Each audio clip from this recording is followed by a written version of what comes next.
કેમ છો બાળકો? મજામાં? ધોરણ 12 કોમર્સ નામાના મૂળ તત્વો ભાગ 1 એની અંદર 7મા નંબરનું પ્રકરણ વિસર્જન. વિસર્જનના આપણે ઘણા બધા વિડીયો આગળ જોઈ ગયા. આજે આપણે વિસર્જનનો એક દાખલો ગણીશું. યુટ્યુબના માધ્યમથી બાળકો મને કોમેન્ટ મળેલી હતી કે વિસર્જનના દાખલા સાહેબ તમે ગણાવો, તો આજે હું તમને વિસર્જનનો પહેલો દાખલો એટલે કે દાખલા નંબર 7નો અભ્યાસ કરાવું છું. ધ્યાન આપજો બાળકો. દાખલા નંબર 7 સ્વાધ્યાય 7 વિસર્જન. એની અંદર હું રકમ પૂરેપૂરી વાંચું છું. 7મો પ્રશ્ન, નરેશ અને સેવિલ 2:3 પ્રમાણમાં નફો નુકસાન વેચતા ભાગીદારો છે. 30/9/2016 રોજ પેઢીનું વિસર્જન કરવાનું નક્કી કર્યું. તે તારીખે તેમની મૂડી અનુક્રમે 6 લાખ અને 4 લાખ હતી. પેઢીના કુલ દેવા 6 લાખ. પેઢીના ચોપડે એકત્રિત થયેલ જે નહીં વેચાયેલ નફા નુકસાન ખાતાની ઉધાર બાકી 1 લાખ. રોકડ શિલ્લક 1 લાખ હતી. પેઢીની મિલકતોના 50% ઉપજ્યા. વિસર્જન ખર્ચ 1 લાખ થયો. બાળકો, આ રીતની રકમ આપેલી છે. આપણે વિસર્જનનો દાખલો ગણવા માટે પાક્કું સરવૈયું જોઈએ. અહીંયા આપણને પાક્કું સરવૈયું આપેલું નથી. તો 7મા પ્રશ્નની અંદર પાક્કું સરવૈયું આપેલું નથી. તો સૌથી પહેલાં આપણે પાક્કું સરવૈયું તૈયાર કરીશું. પાક્કું સરવૈયું તૈયાર કરવું એટલે એ રકમ તૈયાર કરવી. તો આપણને જે માહિતી આપેલી છે એના ઉપરથી આપણે પાક્કું સરવૈયું તૈયાર કરીશું. ધ્યાન આપો બાળકો. નરેશ અને સેવિલ 2:3, તો ઉપર લખી નાખીશું આપણે નફા નુકસાનનું પ્રમાણ આપણી જોડે કયું છે? 2:3. નફા નુકસાનનું પ્રમાણ લખી દીધું 2:3. આગળ જોઈશું. 30/9/2016 રોજ પેઢીનું વિસર્જન કરવાનું નક્કી કર્યું. તે તારીખે તેમની મૂડી અનુક્રમે 6 લાખ અને 4 લાખ. તો મૂડી બોલો બાળકો, પાકા સરવૈયાની અંદર મૂડી કઈ બાજુ આવે? મૂડી દેવા બાજુ. અહીંયા લખીશું મૂડી. પહેલો ભાગીદાર કોણ છે આપણી પાસે? નરેશ. બીજો સેવિલ. તો નરેશની મૂડી આપણને કેટલી આપેલી છે? 6 લાખ અને 4 લાખ. તો આમની 6 લાખ, જ્યારે આમની 4 લાખ. બોલો બાળકો, કુલ મૂડી કેટલી થઈ ગઈ? 10 લાખ. મૂડી લખી દીધી. આગળ જોઈશું. પેઢીના કુલ દેવા 6 લાખ. પેઢીના કુલ દેવા 6 લાખ. તો મૂડીની નીચે આપણે લખીશું કુલ દેવા. કુલ દેવા કેટલા આપેલા છે બાળકો? 6 લાખ રૂપિયા. આગળ જોઈશું. તો એના પછી આપણને કીધું છે પેઢીના ચોપડે એકત્રિત થયેલ નહીં વેચાયેલી નફા નુકસાન ખાતાની ઉધાર બાકી 1 લાખ. ઉધાર બાકી એટલે વિદ્યાર્થીઓ મિલકત લેણા બાજુ. તો અહીંયા લખીશું છેલ્લે નફા નુકસાન ખાતું. ઉધાર બાકી છે એટલે અહીંયા લખાશે કેટલા રૂપિયા છે નફા નુકસાન ખાતું? 1 લાખ. આગળ જોઈશું. રોકડ શિલ્લક 1 લાખ. તો એની ઉપર નફા નુકસાન ખાતાની ઉપર રોકડ શિલ્લક ચાલુ મિલકત કહીશું. કેટલા આપેલા છે? 1 લાખ. આગળ પેઢીની મિલકતોના 50% ઉપજ્યા. એ તો બાળકો હવાલો કહેવાય. ઉપજ્યા એ કિંમત હવાલો કહેવાય. તો અહીંયા હવાલા પણ મેં લખેલા છે. પહેલો હવાલો એવો કીધો છે તમને કે પેઢીની મિલકતના 50% ઉપજ્યા. મિલકતના 50% ઉપજ્યા. જ્યારે બીજો હવાલો કીધો છે તમને વિસર્જન ખર્ચ 1 લાખ થયો.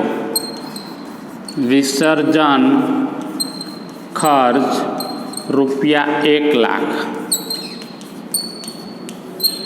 થયો.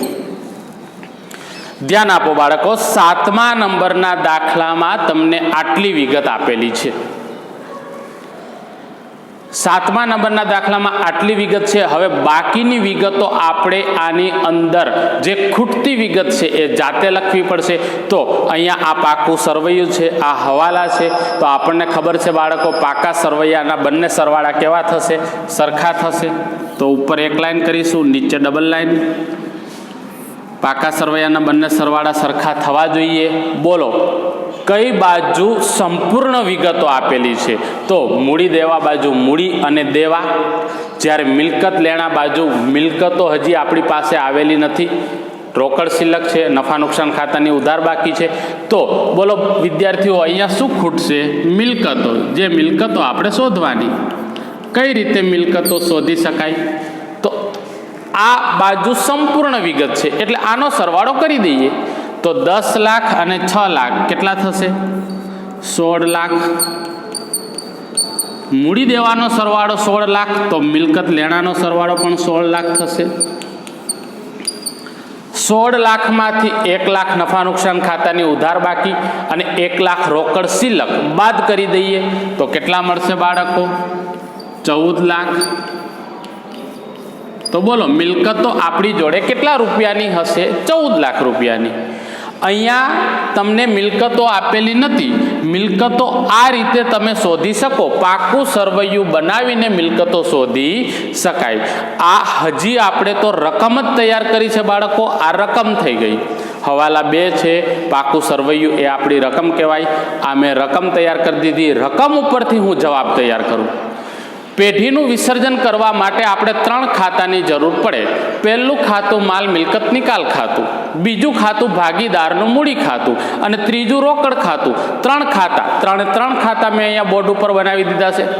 હવે આપણે આ જ રકમ પરથી આ 3 ખાતામાં એન્ટ્રીઓ મૂકતા જઈએ. તો સૌથી પહેલાં વિસર્જન કરવું હોય તો સૌથી પહેલાં તમે પાકા સરવૈયામાં મિલકત લેણા બાજુથી ચાલુ કરો. તો ધ્યાન આપજો, બહુ સરળ છે. મિલકતો. તો મિલકતો અગાઉના લેક્ચરમાં ભણાવેલું હતું કે મિલકતો માલ મિલકત નિકાલ ખાતાની ઉધાર બાજુ લખાય. અહીંયા લખીશું મિલકતો. કેટલા રૂપિયાની મિલકતો લખીશું બાળકો? 14 લાખ રૂપિયા.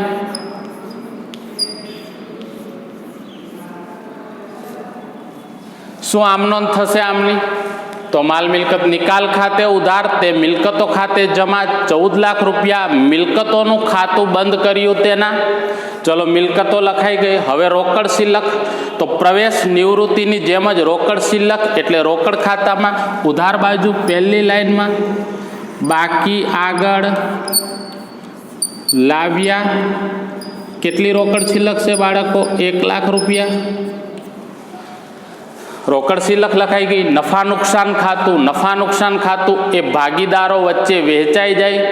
તો ધ્યાન આપજો બાળકો, આ નફા નુકસાન ખાતું મિલકત લેણા બાજુ છે એટલે કે ઉધાર બાકી છે. તો ભાગીદારોના મૂડી ખાતામાં ઉધાર બાજુ વેચાશે. અહીંયા લખીશું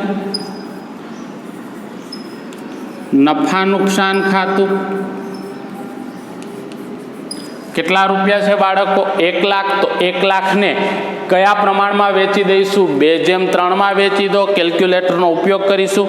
1 લાખને 2/3 વેચો એટલે 40,000 અને 60,000 થશે.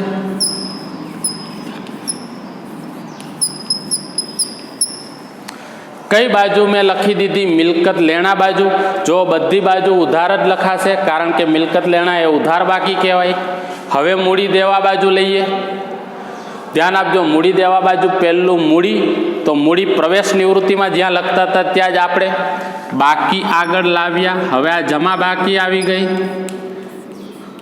મૂડી દેવા એ જમા બાજુ કહેવાય એટલે જમા બાજુ જ લખાશે. બાકી આગળ લાવ્યા. 6 લાખ 4 લાખ.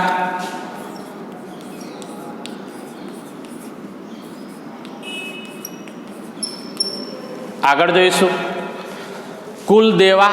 તો દેવાનું ખાતું ક્યાં બંધ થશે બાળકો? માલ મિલકત નિકાલ ખાતાની જમા બાજુ. અહીંયા લખીશું કુલ દેવા.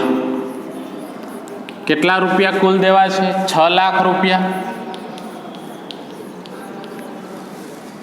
બોલો બાળકો, મેં પાકું સરવૈયું આની અંદર ગોઠવી દીધું.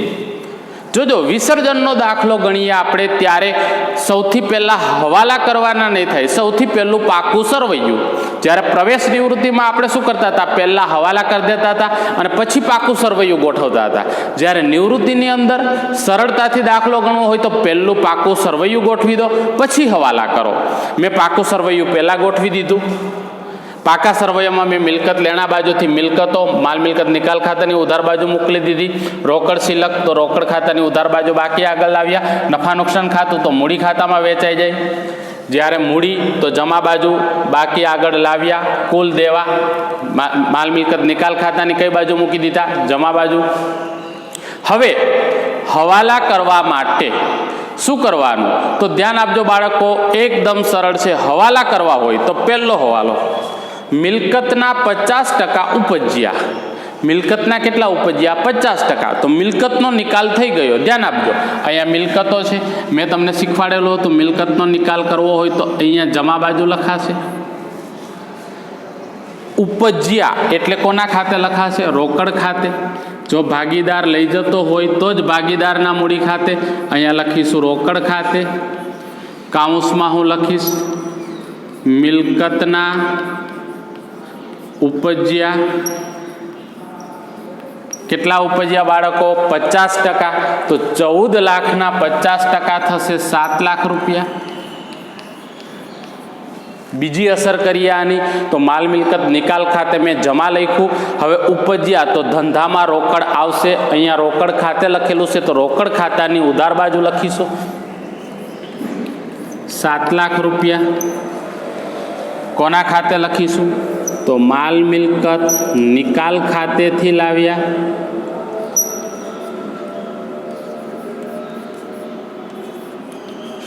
કોના રૂપિયા છે? તો મિલકતના ઉપજ્યા. આગળ મેં માલ મિલકત નિકાલ ખાતું ભણાવેલું હતું, એમાં તમને સ્પષ્ટ કીધું હતું કે મિલકતના ઉપજે તો અહીંયા મિલકતનું ખાતું બંધ થાય, એના ઉપજે તો અહીંયા લખાય. કોના ટાઇટલ નીચે લખાશે બાળકો? રોકડ ખાતાના ટાઇટલ નીચે લખાશે તો રોકડ ખાતે મેં લખી દીધું. હવે એની બીજી અસર, અહીંયા જમા છે તો રોકડ ખાતામાં કઈ બાજુ? ઉધાર બાજુ.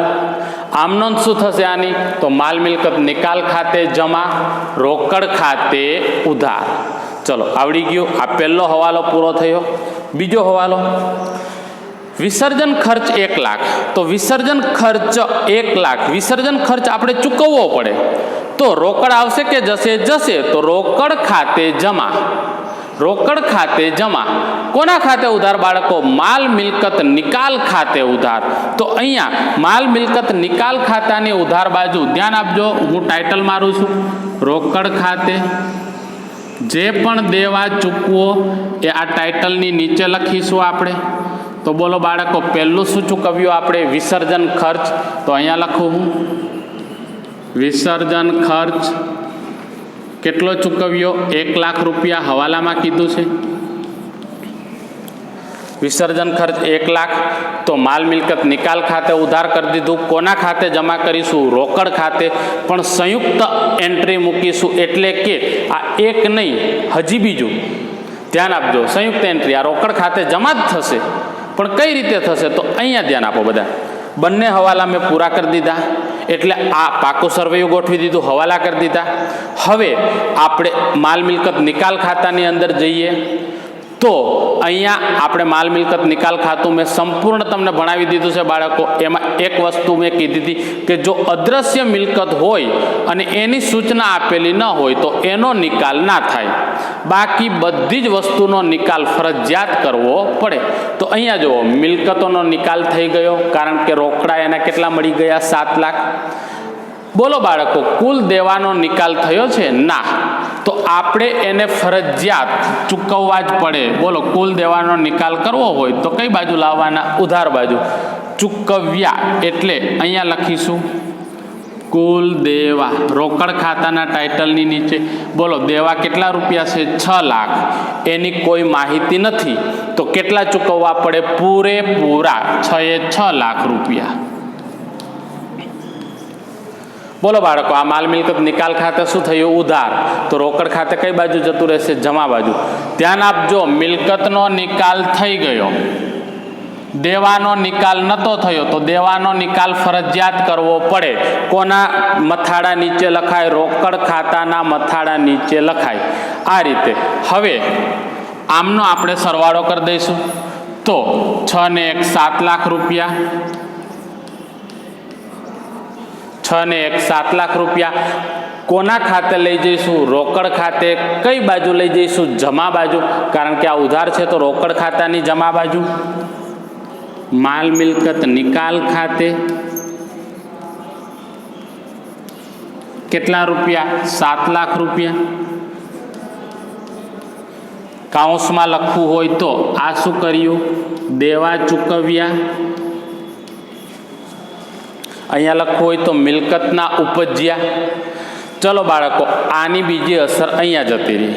હવે આપણે બંનેનો નિકાલ કરી દીધો. મિલકતનો નિકાલ થઈ ગયો, દેવાનો નિકાલ થઈ ગયો, હવાલા થઈ ગયા. તો આપણે હવે સરવાળો કરીશું. માલ મિલકત નિકાલ ખાતાનો સરવાળો પહેલા કરીશું. ઉપર એક લાઈન, નીચે ડબલ લાઈન. કઈ બાજુ સરવાળો વધારે છે બાળકો? ઉધાર બાજુ. 14 લાખ વત્તા 7 લાખ કેલ્ક્યુલેટરનો ઉપયોગ કરીશું. 21 લાખ રૂપિયા. 21 લાખમાંથી 7 લાખ અને 6 લાખ એટલે 13 લાખ બાદ કરીશું. 8 લાખ રૂપિયા. 8 લાખને વહેંચણી પાત્ર ખોટ કહીશું, કારણ કે આ ઉધાર બાકી છે. વહેંચણી પાત્ર ખોટ ભાગીદારના મૂડી ખાતે. આ જમા બાજુ છે તો ઉધાર બાજુ લઈ આવીશું. અહીંયા લખીશું માલ મિલકત નિકાલ ખાતે, કારણ કે આપણે ત્યાંથી લાવીએ છીએ. માલ મિલકત નિકાલ ખાતેથી કાઉન્સમાં ખોટ લખીશું. બોલો, 8 લાખને કયા પ્રમાણમાં વેચી દઈશું? 2:3માં. તો 2:3માં વેચો. 3,20,000, 4,80,000, 3,20,000, 4,80,000. બોલો, ખબર પડી ગઈ? હવે મૂડી ખાતાનો સરવાળો કરીશું. જે સરવાળો વધુ હોય એ પહેલાં કરીશું. તો ધ્યાન આપજો બાળકો, એક એક ભાગીદાર લઈએ. તો નરેશનો સરવાળો અહીંયા વધારે છે. કેટલા રૂપિયા છે? 6 લાખ રૂપિયા. એ સરવાળો નરેશમાં અહીંયા લઈ લો. 6 લાખ રૂપિયા. 6 લાખમાંથી 40,000 અને 3,20,000 બાદ કરીશું. 2,40,000 મળશે. આ 2,40,000 કયા ખાતે લઈ જઈશું? રોકડ ખાતે. તો લખીશું બાળકો રોકડ ખાતે. આ ઉધાર બાજુ છે તો રોકડ ખાતાની જમા બાજુ. અહીંયા લખીશું નરેશના મૂડી ખાતે. કેટલા રૂપિયા? 2,40,000 રૂપિયા. હવે સેવિલનો વારો. તો ધ્યાન આપો, સેવિલનો સરવાળો અહીંયા વધારે છે. તો આ સરવાળો પહેલાં કરીશું. 4,80,000 ને 60,000, 5,40,000.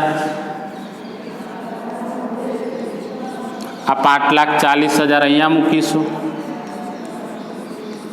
એમાંથી 4 લાખ બાદ કરીશું એટલે 1,40,000.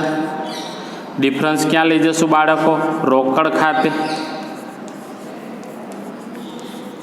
જમા બાજુ છે તો અહીંયા ઉધાર બાજુ લઈ આવીશું. સેવિલના મૂડી ખાતે.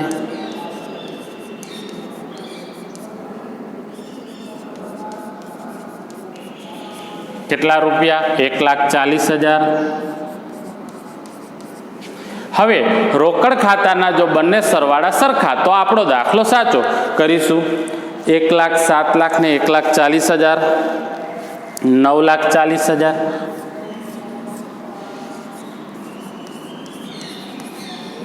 પેલી બાજુ 7 લાખ ને 2,40,000 એટલે 9,40,000. બોલો, બંને સરવાળા થઈ ગયા સરખા? આ રીતે. બોલો બાળકો, આવડશે? આજે આપણે વિસર્જનનો દાખલા નંબર 7 ભણી ગયા. આગળના લેક્ચરમાં નવો દાખલો ભણીશું. મળીશું બાળકો. જય હિન્દ, જય ભારત.